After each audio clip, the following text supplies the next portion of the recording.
যে 28 ফেব্রুয়ারি এনসিপি যাত্রা শুরু করে একদম পূর্ণাঙ্গ রাজনৈতিক দল হিসেবে।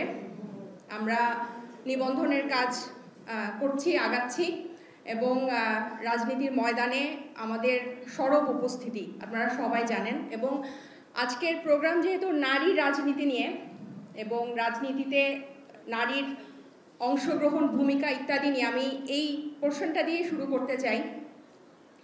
এনসিপিতে আহ্বায়ক কমিটি ছাড়া বর্তমানে আমাদের পুরো বাংলাদেশেই আমাদের এনসিপির সমর্থক আছে এবং আমাদের সাথে বিশাল একটা জনগোষ্ঠী যুক্ত আছে, কিন্তু অফিসিয়ালি এনসিপির বর্তমানে শুধু একটা আহ্বায়ক কমিটি আছে 217 জনের, আমি যদি ভুল করে না থাকি, এবং সেখানে নারী আছে 23 জন এবং যেটা 11%। আরপিও অনুযায়ী রাজনৈতিক দলের যে কোনো স্তরের কমিটিতে নারী থাকতে হয় 33%। তো সেক্ষেত্রে আমরা পিছিয়ে আছি।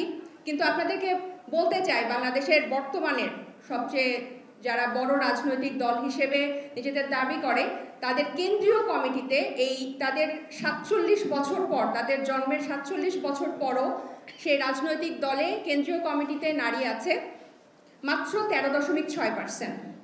আর আমরা এনসিপি যাত্রা শুরু করেছে অলরেডি 11% নিয়ে, এবং তাদের স্থায়ী কমিটি যে আছে সেখানে একজন মাত্র নারী সদস্য আছে। এই কম্পেয়ারটা আমি কেন করছি?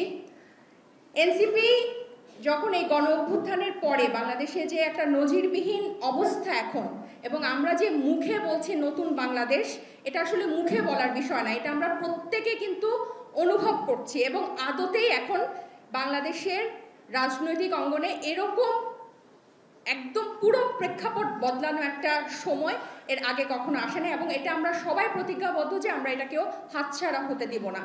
এবং বাংলাদেশের অর্ধেকের বেশি জনগোষ্ঠী হচ্ছে নারী, এবং এনসিপি বিশ্বাস করে যে এই নারীদেরকে ছাড়া আগামীতে কোনো রাজনীতি হবে না, কোনো রাজনৈতিক দল দাঁড়াতে পারবে না। নারীদেরকে বাদ দিয়ে বাংলাদেশে বর্তমানে সেটা পুরনো হোক নতুন হোক, কোনো রাজনৈতিক দল রাজনীতি করতে পারবে না। তাদের নিজেদের অস্তিত্বের জন্যই নারীরাই কিন্তু এনসিপির শক্তি। এই যে আমি 23 জন নারীর কথা বললাম, শুরুতে একজন আপা ছিল চট্টগ্রাম বিশ্ববিদ্যালয়ে, উনি চলে গেছেন, যে নারীদের জন্য সবসময় ফিক্স করা হয় কিছু সফট প্রফেশন। খুবই সত্য কথা যে সবাই চায় ঘরের মেয়ে ডাক্তার হবে, ইঞ্জিনিয়ার হবে, টিচার হবে, ব্যাংকে কাজ করবে, ইভেন বিদেশে পিএইচডি করতেও যাবে, কিন্তু রাজনীতি করবে না। কিন্তু আমি আপনাদেরকে বলতে চাই, এই যে 23টা মেয়ে একদম সাধারণ পরিবারের মেয়ে, এবং এক একজন এক একটা ব্যাকগ্রাউন্ডের। এখানে চিকিৎসক আছে, আইনজীবী আছে, মাইক্রোবায়োলজিস্ট আছে, টিচার আছে, ব্যবসায়ী আছে, ভাস্কর্যে পড়া স্নাতক পাশ করা নারীও আছে, এবং প্রত্যেকে তাদের নিজ নিজ যোগ্যতায়, কিন্তু কোনো টোকেনিজম না, নিজ নিজ যোগ্যতায় কিন্তু এনসিপিতে জায়গা করে নিয়েছে এবং নীতি নির্ধারক এবং দায়িত্বশীল পদে আছে। বিএনপি যে কথায় কথায় 31 দফা বলে এখন একদম সয়লাভ করে ফেলছে, তাদের সংস্কার মানে 31 দফা। 31 দফার 24 নম্বরে তারা নারী ক্ষমতায়নের কথা বলেছে, শুধু এতটুকুই যে তারা নারীর ক্ষমতায়নে কাজ করবে। অথচ এই সংস্কার প্রস্তাবে যে 100টা নারীর যে বর্তমানে সংরক্ষিত আসন আছে 50টা, সেটাকে 100তে উন্নীত করে সরাসরি ভোট, মানে ওখানে একটা এখন তারা রিজার্ভ সিটগুলোতে সরাসরি ভোট হবে, মানে নারী প্রার্থী ভার্সেস নারী প্রার্থী। ওই 100টা আসনে নারী প্রার্থীরাই নিজেদের মধ্যে প্রতিযোগিতা করবে, জনগণ ভোট দিয়ে নারী প্রার্থী নির্ধারণ করবে। এটাতে তারা আপত্তি জানিয়েছে। এই বাংলাদেশের জন্মের পর এই সংরক্ষিত নারী আসনগুলোকে সবসময় অলংকার মনে করা হতো, এবং যেসব রাজনৈতিক দল সংসদে সংখ্যাগরিষ্ঠ পেত তারাই সিলেক্ট করত। জনগণ ঠিক করত পুরুষ সংসদ, আর পুরুষ সংসদরা ঠিক করত নারী সংসদ। এরকম একটা বৈষম্যের দেশে এবং বাংলাদেশের জন্মের পর থেকেই এভাবে চলছে, এবং 53 বছর পর, এতগুলো রক্তের পর, এত শহীদের পরও বিএনপি এখনো নারীর ক্ষমতায়নে কিন্তু একমত হচ্ছে না। তারা মুখে বলছে কিন্তু কাজে তাদের কোনো মিল নাই, তারা এখনো এটার বিরোধিতা করছে। এবং এই সরাসরি ভোটের কথা আমরা কেন বলছি? আমরা বিগত দিনে দেখেছি এই সংরক্ষিত আসনগুলোতে যে নারীরা বসে তারা সাধারণত আত্মীয় স্বজন হয়, অমুকের স্ত্রী, অমুকের কন্যা, অমুক সুবিধাভোগী ব্যবসায়ীর পরিবার পরিজন, এরকম নারীদেরকে দেয় যারা সমাজের কোনো আসল নারীদের কোনো প্রতিনিধিত্ব করে না। আমার কাছে বেশ কয়েকটা প্রশ্ন এসেছে এখানে। এই প্রশ্নগুলোকে যদি আমি একটু সাম আপ করে, আমি চোখ বুলাচ্ছিলাম যে সব এনসিপি কি করবে, যে এখন নারীর ক্ষমতায়নে এনসিপি কি করবে, নারীর স্বাধীনতা, নারীর অধিকার, নারীর ক্ষমতায়ন, এইসব শব্দগুলো বিগত রাজনৈতিক দলগুলো খালি মুখে এবং এই সভা সেমিনারেই কিন্তু সীমিত রেখেছে। কিন্তু এনসিপি আত্মপ্রকাশের দিন থেকে, এমনকি গণ অভ্যুত্থানের পর থেকে এই যে সবাই মুখে মুখে খালি বক্তৃতা তুলছে নারীরা কোথায়, নারীরা কোথায়, এনসিপি কিন্তু নারীদেরকে নিয়ে এসেছে এবং নারীরা কিন্তু তাদের পথ এনসিপির মাধ্যমে খুঁজে নিয়েছে। আজকে যে এখানে আমরা দাঁড়িয়ে আছি, এখানে আমি কিন্তু কখনো ভাবি নাই যে আমি রাজনীতিতে আসব এবং এই পথ আমি বেছে নিব, কিন্তু জুলাইয়ের পর যে ভঙ্গুর অবস্থায় বাংলাদেশকে, এবং এই জুলাইয়ের অগাস্টের এই যে ভঙ্গুর অবস্থা দেখেছি, এর পরে কিন্তু আমার মনে হয় যখন এই রাজনৈতিক আকাঙ্ক্ষা এসেছে বাংলাদেশ নিয়ে কাজ করার, দেশ নিয়ে কাজ করার, আমি বিশ্বাস করি, দৃঢ়ভাবে বিশ্বাস করি যে এই যে এতগুলা নারী আপনারা বলছেন বাংলাদেশের বিভিন্ন প্রান্ত থেকে এসে, তাদের মধ্যেও অবশ্যই এসেছে, তাদের মধ্যে অবশ্যই আছে। এবং বিগত দিনগুলোতে যে একজন সাধারণ মানুষ, শুধু নারী না, একজন সাধারণ মানুষ যে রাজনীতিতে যোগ দিবে, একটা যে পথ থাকবে, এরকম কোনো পথ আমাদের রাজনৈতিক দলগুলো বিগত দিনে রাখে নাই। তারা পুরোটাই সিন্ডিকেট ছিল, যে একবার নেতা হয়েছে সে নেতাই। এবং এখনো দেখেন তারা একজনকে প্রধানমন্ত্রী রাখার জন্য তারা কিন্তু কোনো সংস্কার, মানে তাদের এখনো পায় তারা হচ্ছে কিভাবে আরো তারা বছরের পর বছর আবার শাসনকে ধরে রাখবে এবং ক্ষমতায় থাকবে, সেটার পায় তারা। আমরা কিন্তু বলছি যে 2 বারের বেশি কেউ আর জীবনে প্রধানমন্ত্রী, রাষ্ট্রপতি হতে পারবে না, কিন্তু তারা এখনো সেই হিসাব গুনছে। কারণ তারা যে এক একজন যে এত মানে বয়স হয়ে গেছে, তারপরও কিন্তু তারা নতুনদেরকে কিন্তু জায়গা করে দিতে চায় না, তারা সেই ক্ষমতা ধরে রাখতে চায়। কেন অন্যান্য রাজনৈতিক দলে কি জুলাইতে তরুণরা অংশ নেয় নাই? তারা এখন কোথায়? বিএনপি যে তরুণরা অংশ নিয়েছিল তারা এখন কোথায়? তাদেরকে কেন আমরা মূলধারার রাজনীতি দেখছি না? কেন তাদের নবীনরা, তরুণরা মৃত্যুবরণ করেছে, শহীদ হয়েছে, কিন্তু তাদের